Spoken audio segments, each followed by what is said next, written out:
Okay, may pakikinggan po tayong una doon sa kay yung abogado ni Sara na ay chief of staff niya, si Lemel Ontorio, na merong nakalagay dito sa tingaw na parang nagsasalita ka, narinig sa kabila, yung may nagtatanong narinig din sa kabila na pwede kanyang diktahan. Okay, tingnan nga natin kung totoo ba ito. Kumalat sa social media ito Ito, meron dito. Diyan natin makita yung kalokohan ng panig ni Sara Lustay. Babae. Pakinggan lang natin Sir, that I cannot answer, sir. So again, it defies logic. Hindi po kapanipaniwala ang mga pinagsasabi mo. Sir, for me, it really defies logic. Sayang po yung pagkatalino mo rito. Nasira po yung pagiging isang matalinong tao. Nakakahiya po dun sa mga eskwelahan na kung saan ka nag-aral, nag-graduate. Because ngayon, pinakita mo na nagsasalita ka na para kang, sorry sir, nagtatanga-tangahan. Salamat po sir. Pasensya na sir. Your Honor, with all due respect, Your Honor, I personally take offense of that comment, sir. I actually just did my duty, sir. At the time, sir, I believe na Tama naman talaga si Senador Rapi Tulfo nagtatanga-tangahan ka naman talaga. Halatang halata naman, Mr. Ortonio, na may mga itinatago ka, hindi sinisiwalat. Halatang halata naman may mga pinagsisinungaling ka. Obvious naman. Kahit pakinggan nyo naman ho yung mga sinasagot ho ni Ortonio. Play natin. yun po yung kailangan kong gawin bilang isang empleyado po, sir. And I did my work, sir, based on what was tasked of me, sir, including the limitations that I can do to the duty that I will be doing, sir. So you're talking about limitation. Ikaw ang deputy COS, and then malapit ka kay VP Sara, and then pirma mo ang nakasaad doon sa AOM. So karapatan mo po magtanong. Okay? Now, you're talking about taking offense. Paano naman po yung mga taong bayan? They're being offended sa paglulustay nyo ng pera. Ito na parang nilulustay ang pera dito Pera ng taong bayan po ito ang pinag-uusapan natin. If you're taking offense, mas lalo pong offended ang napakaraming Pilipino ngayon. Correct. Kasi hindi mo pa naibibigay ang tamang sagot. Pero kung naibigay mo ng magandang sagot, logical na sagot, then mawawala po yung sama ng loob ng taong bayan sa inyo. Sir, with all due respect, sir. Lumalabas nga kasi, hindi nyo napapansin, Press One, lumalabas ho dito sa mga witness na naupo dyan ho sa hot seat, mga tauhan ho ni VP Sara Lustay Duterte o mas kilalang Bangang Girl. Lumalabas, pag ina-analyze, pinakikinggan nyo ho yung kanilang mga sagot, halatang nagtatanga-tangahan para hindi masabi yung katotohanan tamang sagot. Napapansin niya, Press One, para si Gina Acosta. Di ko alam, ma'am. Hindi ko po naiintindihan, ma'am. Wala po ako doon. Parang alam mo yun, gano'n na nga yung tono ng pananalita niya. Talagang ina-accent niya pa na parang patanga. Napapansin niyo, si Gina Acosta, Press 2. Gano'n na nga yung accent niya. Yung deliver pa ng pananalita niya, para bang talagang walang kalaman-laman. Para bang walang laman yung utak. Hindi ko alam, ma'am. Wala po ako nun, ma'am. Hindi ko po masabi. Ano po, ma'am?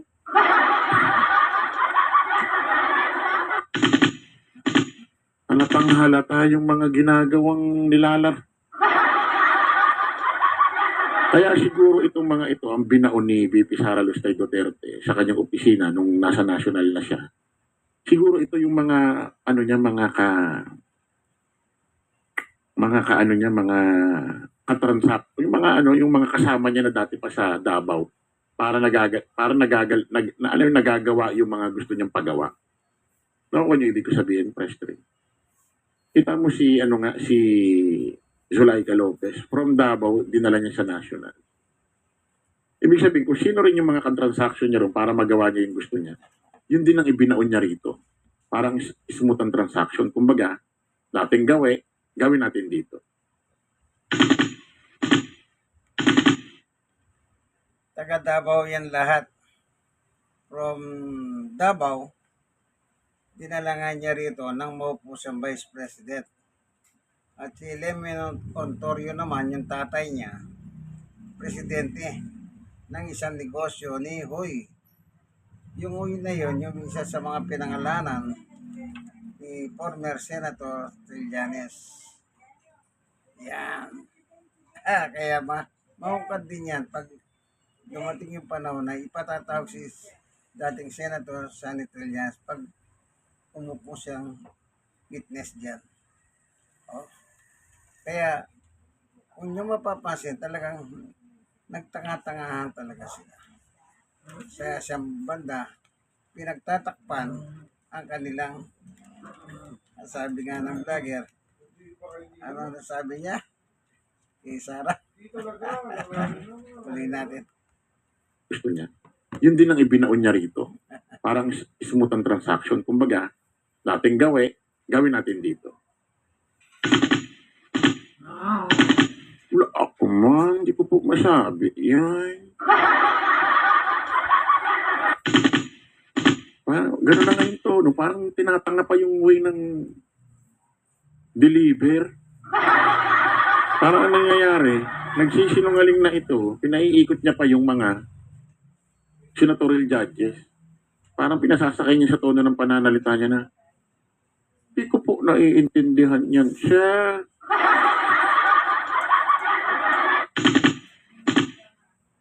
Yung po ang trabaho ko, hindi ko po alam anong nangyari. Para bang, yung pinapansin, inuuto, pinaiikot, nagsisinungaling itong si Gina Acosta, dyan ho sa Senate hearing, dyan sa impeachment trial.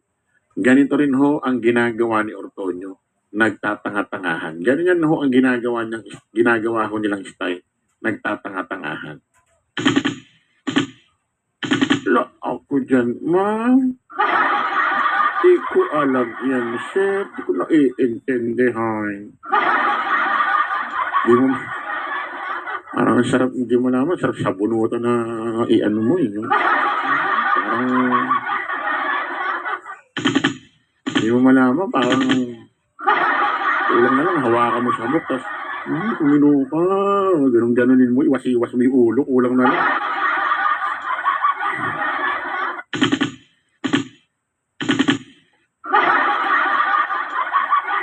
Putik. Parang ginagago nyo na yung mga dyan. Si Robin, walang problema kahit gaguhin nyo yan dyan. Dahil tukmol naman talaga yan. Pinaglololoko nyo na yung mga, dyan, yung, alam mo ba yung, smart ka mag-isip tapos nung magaling ka, ganito, ganyan, tapos nung pinabarangay ka, bigla kang, pagpasok mo sa barangay, bigla kang naging tanga na. Ba't nandito ako? Ginagawa ko dito sa barangay, lang kasalanan. Ano nangyari sa akin? Parang bigla ka naging tanga.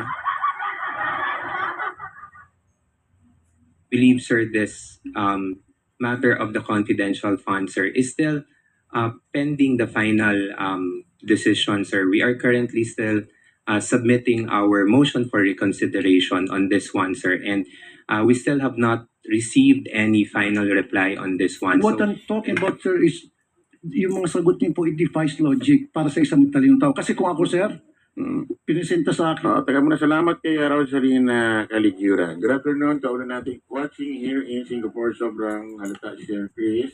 Kaya, hindi siya ito, naligotan, lalo na kay Acosta. Sabi na Rosalina,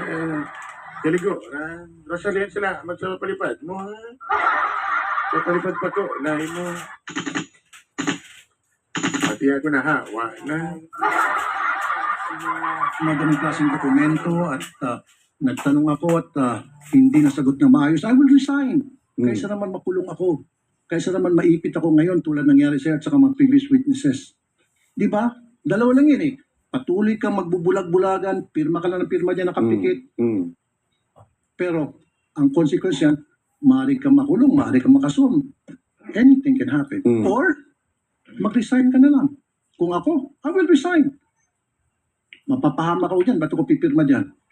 Bakit ako pipirma sa mga nakalagay pagong, piatos, pikit, etc. Kung ano pa mga cane ko yung mga pangalan, I would not consent to that. Outright sabihin ko, pag hindi na may paliwanag sa akin, I will resign. Period. Thank you po.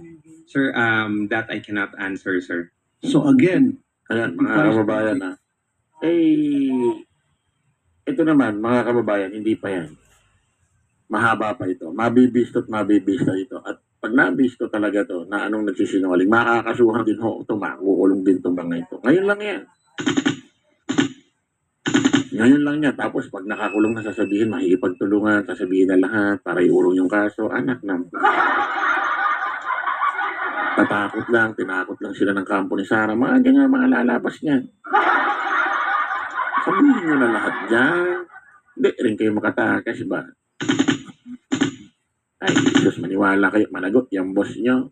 Pag nanagot ka na patunayan, nako, sama-sama kayo sa kulungan. Ito pa. Kaya mga kababayan, may kumakalat ho daw. Hindi natin, ito ay disclaimer ho. Linawin natin. May kumakalat ho ngayon dito sa social media. Kasi itong video na to, hindi ho natin ma-focus eh. Hindi natin ma-zoom. May kumakalat hong larawan, picture, mga screenshot, na itong si Ortonio, habang nandoon ho sa Senate dyan ho sa Senate, dyan ho sa impeachment trial, dyan sa Senate gallery dyan, nakaupo sa hot seat, pinicturean ho siya. Sino? May mga nakita kong ganitong larawan. Siguro nakita niyo na ito. Marami hong nagulat na bakit may ganito daw ho itong tenga ni Ortonio. Para daw earpiece na para bang speaker na maliit.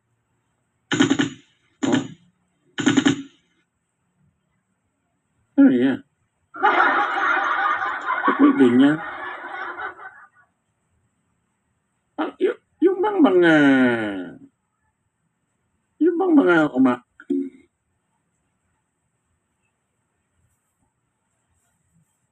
bang mga ano dyan, yung mga witness ba umuupo niya, presiding officer, Senador Chis Escudero, hindi ba hindi ba, kumbaga tawag dito, sinicheck, kumbaga sa boxing, aakit ng ring, or sa UFC, Ultimate Fighting Champion, sino nakakapanood niyan bago pumasok ng octagon, bago pumasok ng ring, di ba ginaganyan muna yung mga tao, no? Tinitig yung kamay, tinitignan yung bibig, tinitignan yung baka may bakal o ano. Dapat pala yung mga witness yan, pagka umupo pala hot seat, dapat pala na rin, chinecheck na rin, tinitignan kung may mga wire, tinitignan yung ilong, di ba? Tinitignan yung tenga, yung bibig, nakakatawa lang pakinggan, pero mga kababayan, high-tech na ho ngayon. Meron nga ngayon ballpen nakaganon lang, kunyari hawak mo, nakaharap sa'yo. Camera na pala, press 5. Nakita na kayo? Nabibili pa sa online. Oo, marami na. Meron ding nabibili sa online. Oo, body face. Meron ding nabibili sa online pag suot mo ng salamin. Akala mo eyeglasses pang malabo mata. Putik video pala, inire-record na yung mga nangyayari, tapos may speaker pa, nasasagap yung pinag-uusapan. Nabibili lang ho sa online. Gano'n nakatindi ngayon.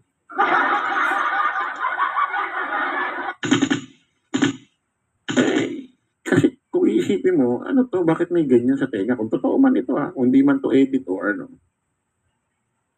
yan, bakit may, ano yan, bakit may ganyan? Ano yan? Ba't may ganyan? Para saan yan?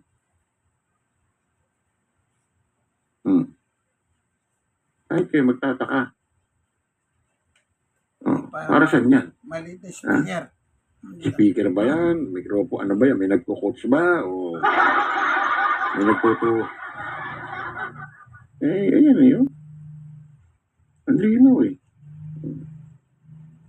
Nandito pa sa isa. Ayan. Sana may makitang tutuli, ha? Oh, ano yan?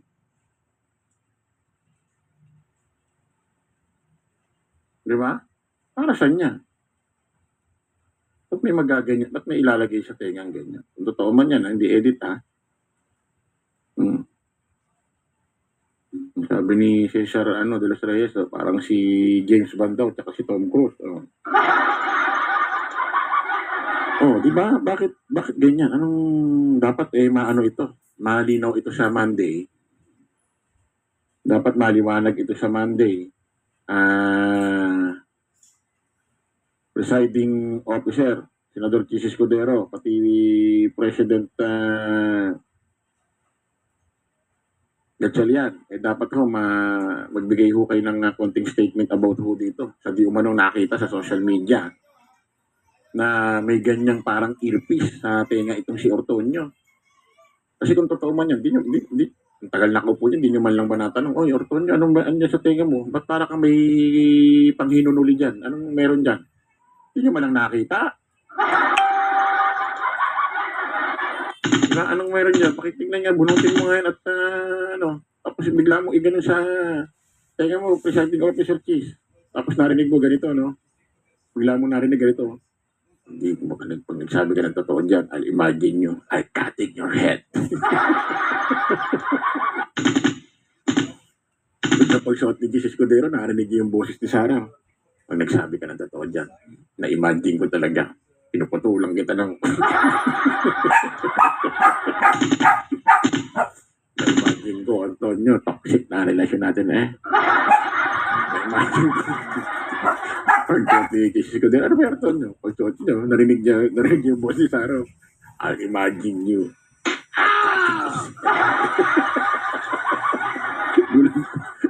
Gulantang siguro si Chis ko nga. Kasi pati kulay pa din dito, hairpiece.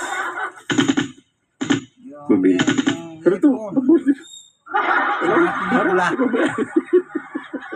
Nakikita sa mga pelikula yan. Taka lang. Talaga ito. Kailangan maliwanag mo ito. Kailangan maliwanag mo ito.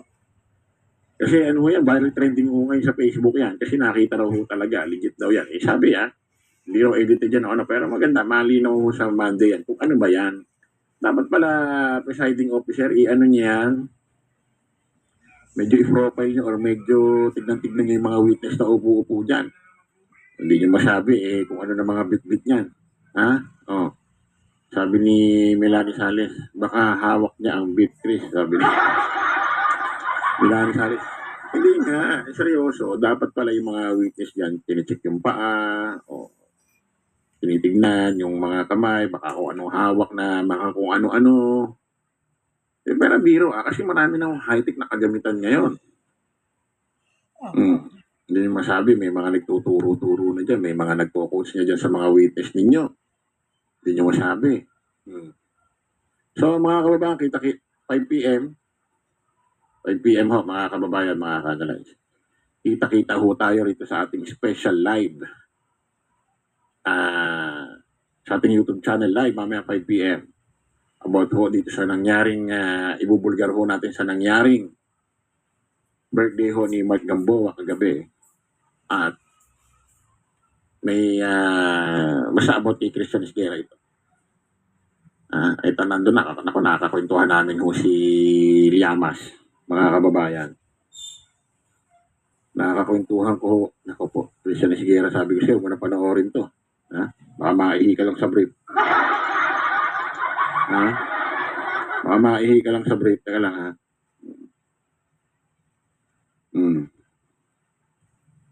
Ito ho. Nako, ang tagal naming nag-usap. Abangan mamaya. 5 p.m. Pastime, Chris Udo YouTube channel. Kumakalat nga sa social media, yung dito, kung ano yung pinag-uusapan nyo, nakakarinig. O kung meron coaching, naririnig mo yung coaching dito. Nasa tenga. Para mga pelikula ba? Kung nasubukan nyo ng sa mga American movie, bago sila pupunta, kakabit na sila ng mga gadget sa katawan. Kaya habang nagsasalita, yung sinasalita niya, kino-coach nila. Di natin alam kung totoo yun, kung yung nakikita nga dito sa kanyang tenga, kung ganun nga yun. Pero kung totoo man yan, hindi dapat alam yan. Alam nyo, yan lang nangyayari sa politika sa Pilipinas. Naging maluwag na lang ang Pangulo eh. So, sadyang likas na mabait talaga. No? Sadyang mabait. Pinagbantahan na lahat, pero hindi pa siya umakto. Gano'n siya. Sige po, hanggang dito na lamang itong ating video patungkol doon ang katotohanan laban sa masama ayon sa Biblia. Amen. Okay po.